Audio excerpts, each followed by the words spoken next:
સમાચારની શરૂઆત મહત્વપૂર્ણ સમાચારથી કરીએ તો બગદાણા સેવક પર હુમલા કેસમાં હવે એસઆઈટીની રચના કરવામાં આવી છે। ભાવનગર રેન્જ આઈજી ગૌતમ પરમારે એસઆઈટીની રચના કરી। હારીના એએસપી જયવીર ગઢવીની અધ્યક્ષતામાં એસઆઈટીની રચના કરવામાં આવી।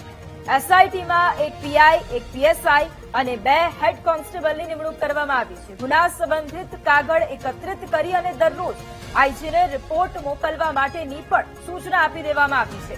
કોળી સમાજના આગેવાનો દ્વારા આજે મુખ્યમંત્રી સાથે મુલાકાત કરવામાં આવી અને ત્યારબાદ રજૂઆતો બાદ એસઆઈટીની રચના પણ કરવામાં આવી છે। બગદાણાના સેવક પર હુમલાનો આ કેસ છે કે જ્યાં હવે એસઆઈટીની રચના કરાઈ છે અને આ જ મુદ્દે સંવાદદાતા શનિ ફોન લાઈન પર છે। શનિ, જે પ્રમાણે આજે કોળી સમાજના આગેવાનો મુખ્યમંત્રીને મળવા માટે પહોંચ્યા, સતત એસઆઈટીની રચના કરવામાં આવે તેવી માંગ હતી અને હવે એસઆઈટીની રચના કરવામાં આવી છે, વધુ શું જાણકારી?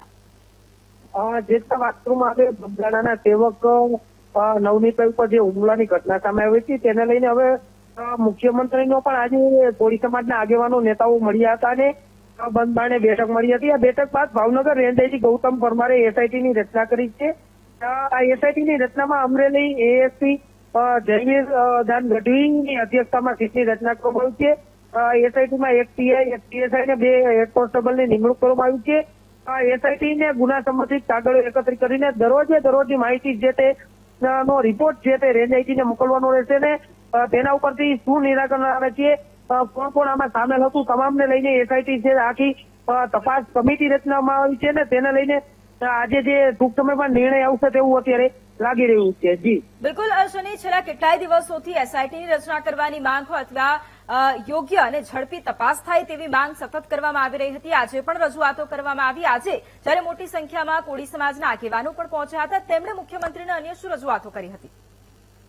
સ્વાભાવિક છે કે જેટલા છેલ્લા ઘણા દિવસથી નવનીતભાઈ ઉપર હુમલાની ઘટના સામે આવી, કોળી સમાજના આગેવાનો નેતાઓ એક બાદ એક ત્યાં તેઓને મળવા પહોંચ્યા હતા। તેઓને મળ્યા બાદ ત્યાં જિલ્લા પોલીસ વડાને રજૂઆત કરી હતી, રેન્જ આઈજીને રજૂઆત કરી હતી અને હવે આ મામલો મુખ્યમંત્રી અને ગૃહમંત્રી સુધી પહોંચ્યો છે। સમગ્ર બાબતને લઈને એસઆઈટીની જયારે રચના કરવામાં આવી છે ત્યારે હવે એસઆઈટી જ આખી તપાસ છે તેની આખી ડિટેલ છે તે તૈયાર કરશે ને ડિટેલ બાદ ઘટના ક્યારથી બની, કોણ કોણ સામેલ હતું, કોણ કોણ પાછળના જવાબદાર હતું તેના લઈને તપાસનો રિપોર્ટ તૈયાર કરશે। જી બિલકુલ, આભાર શનિ તમામ જાણકારી માટે।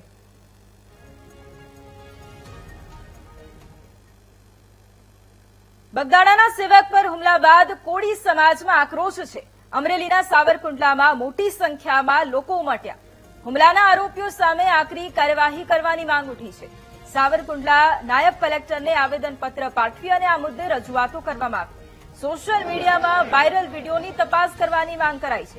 જવાબદાર પોલીસ અધિકારીઓને સસ્પેન્ડ કરવાની માંગ કરાઈ છે। ન્યાય ન મળે તો આગામી દિવસોમાં ઉગ્ર આંદોલનની ચીમકી પણ ઉચ્ચારાઈ છે।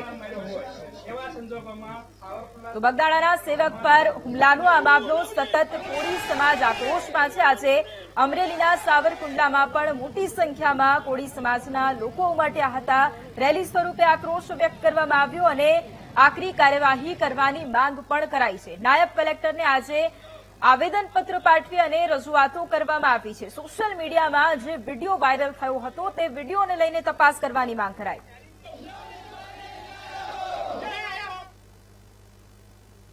બગદાણાના સેવકને મારવાના મામલે કોળી સમાજ લાલઘુમ છે। કોળી સમાજના આગેવાનોએ મુખ્યમંત્રીને આવેદનપત્ર પાઠવ્યું। આરોપીઓ વિરુદ્ધ કાર્યવાહી કરવાની મુખ્યમંત્રી સમક્ષ માંગ કરવામાં આવી। કોળી સમાજના આગેવાન દિવ્યેશ સોલંકીએ નિવેદન આપ્યું। આરોપીઓના સીડીઆરની માંગણી કરવામાં આવી છે। અસામાજિક તત્વો ભય ફેલાવી રહ્યા છે તેમ જણાવ્યું। સરકાર પર અમને પૂરો વિશ્વાસ છે તેમ જણાવ્યું। પ્રોપરલી યોગ્ય રીતે આ રીતે તપાસ થાય, આના સીડીઆરઓ મેળવવામાં આવે। સીડીઆરઓ મળશે એટલે આપણને ખબર પડશે કે ભાઈ શું શું ઇન્વોલ્વમેન્ટ હતું, કોનું ઇન્વોલ્વમેન્ટ હતું। દૂધનું દૂધ પાણીનું પાણી થઈ જશે। આમાં જે કોઈ પણ આરોપી હશે એ બધા આરોપી આમાં આવી જાય। એ રીતે અમારે ખોટી રીતે કોઈને સંડોળવા નથી। હું ફરીવાર કહું છું, કોઈ દિવસ કોળી સમાજે ક્યારે પણ એવું નથી કર્યું કે કોઈ અન્ય સમાજ સાથે કોઈ લાલચન લાગે કે અન્ય સમાજ સાથે ક્યાંય વેરઝેર રહી। કોળી સમાજ હંમેશા દૂધમાં સાકર ભરે એ રીતે ભરીને બધા વરણ સાથે રહ્યો છે।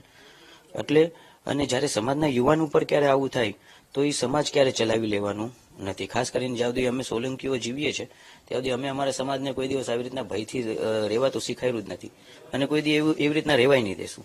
એટલે આમાં જે કાંઈ પણ કાયદેસરના પગલાં થતા હોય પગલાં લેશું. જે કોઈ પણ આરોપી આમાં અવશ્ય આવતો હોય કે જે કાંઈ પણ ગુનો જેવે નોંધ્યો હોય કે કોઈએ પણ એમાં સહકાર આપ્યો હશે એ બધાના પોલીસ યોગ્ય એની તપાસ કરશે અને એ બધાના નામ આવશે.